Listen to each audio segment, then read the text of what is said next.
Hi, I'm Josh Bowman, Product Manager for QxControl, and in this video, we're going to discuss some of the points you should think about when setting up a new site.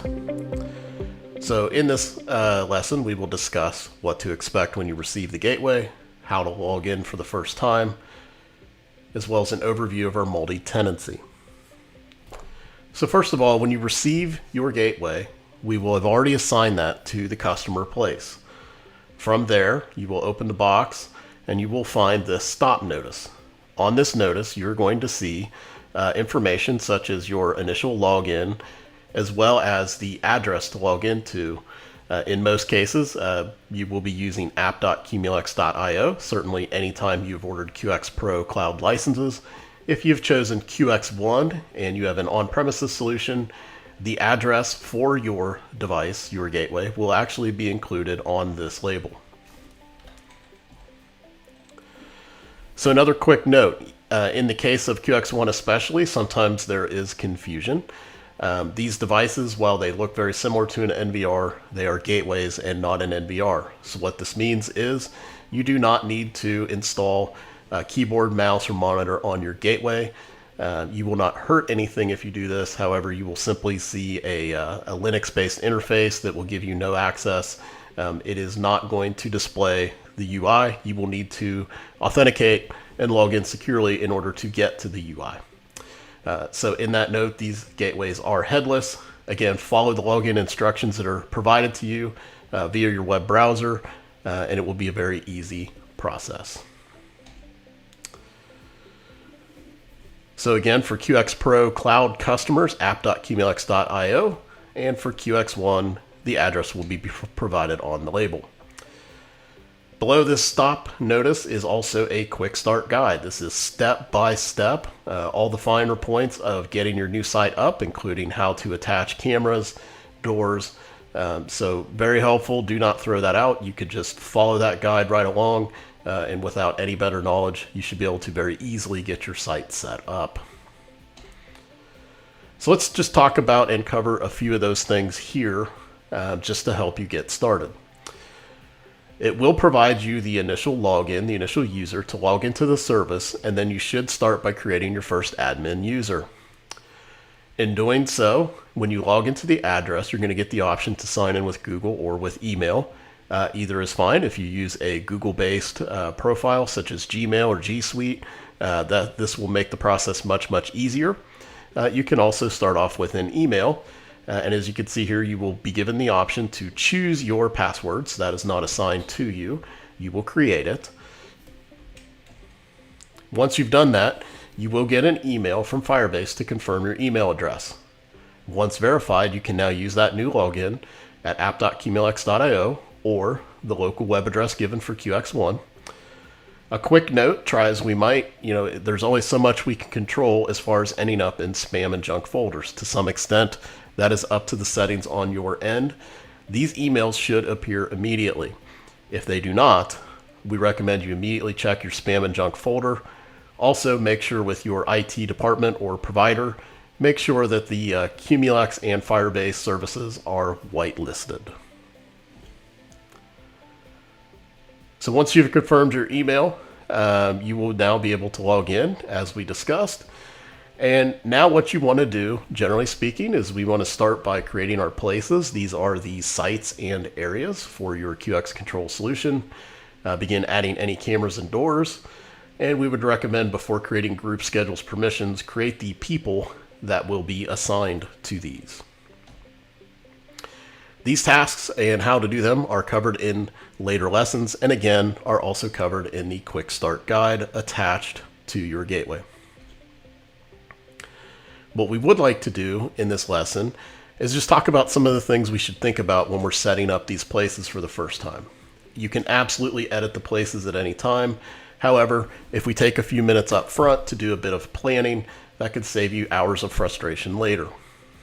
So let's talk about multi-tenancy. When we're using QX Pro and we are using this QxControl solution as a cloud offering, QxControl is natively multi-tenant. This is to promote remote service without rolling a truck, to provide a better experience to those customers. And also this multi-tenancy allows the ability to add as many sites as you would like for your customers, making it very scalable. So you can see in the example provided, we did not place the gateway directly at the customer level. And the reason we do this is we want to create a subplace of site first, and then we want to build the areas for the customer under that site.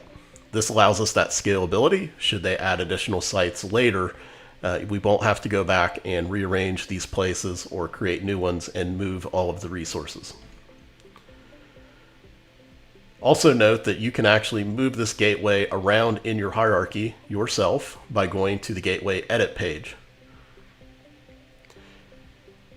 You should think about the system and how it will be used. We want to think about how we want to control access for people. Setting scope for a person or a device is part of how we restrict where it is available. Also, we want to think about for doors. Each door will have a from and a to. This is very similar to the concept of the secure and unsecure side of a door. So what this means is, we want to think about what are we going to label these areas and how do we want to assign, where I'm at when I unlock the door versus where I will be when I pass through it. And again, you will need to create these areas prior to creating the doors. As you go through the door setup, it will ask you to assign these areas. And just like people, keep in mind that cameras are scope sensitive, all resources are. So we want to make sure that any cameras that we want to associate with the door, that we configure places in such a way that that camera is available to that door in the hierarchy. So scope is a reference to where in the hierarchy a resource resides. When resources are created, we must assign a scope. That is one of the required options.